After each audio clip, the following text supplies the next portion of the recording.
Muito bem, estamos aqui com mais um programa Reavivados por Sua Palavra e dessa vez para a gente começar com o acompanhamento do livro que é assim a primeira das cartas que a gente tem na Bíblia que Paulo escreveu para os cristãos de Corinto. Na realidade, essa deve ter sido a segunda carta que Paulo tenha escrito para os coríntios.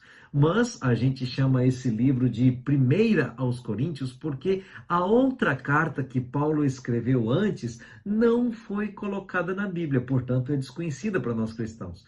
Mas essa primeira epístola de Paulo aos Coríntios aqui, amigo ouvinte, ela na realidade é tanto um documento importante quanto também um documento que traz algumas surpresas para a gente.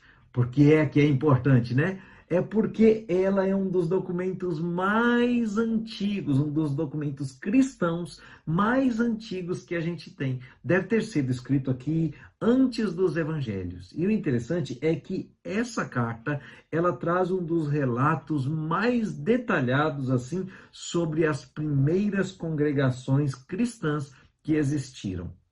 Quando você lê primeira aos Coríntios, dá para você perceber que aqui Paulo tenta preparar os primeiros discípulos cristãos para conseguirem viver o evangelho na cultura de Corinto, que era muito sofisticada, estabelecendo assim uma identidade própria como cristãos, apesar da pressão social. Hoje não é muito diferente disso, não é mesmo?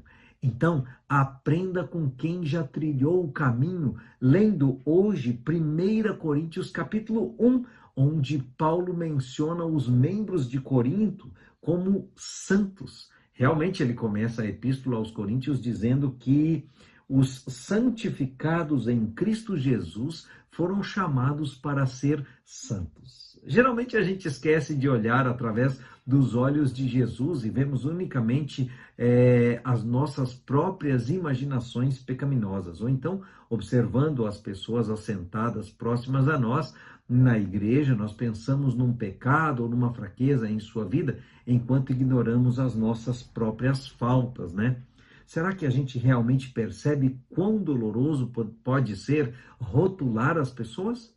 Nós somos muito falhos. Ainda bem que temos um Pai amorável que, apesar de nós mesmos, nos considera povo separado para o propósito especial de refletir o caráter dele. Leia hoje 1 Coríntios capítulo 1.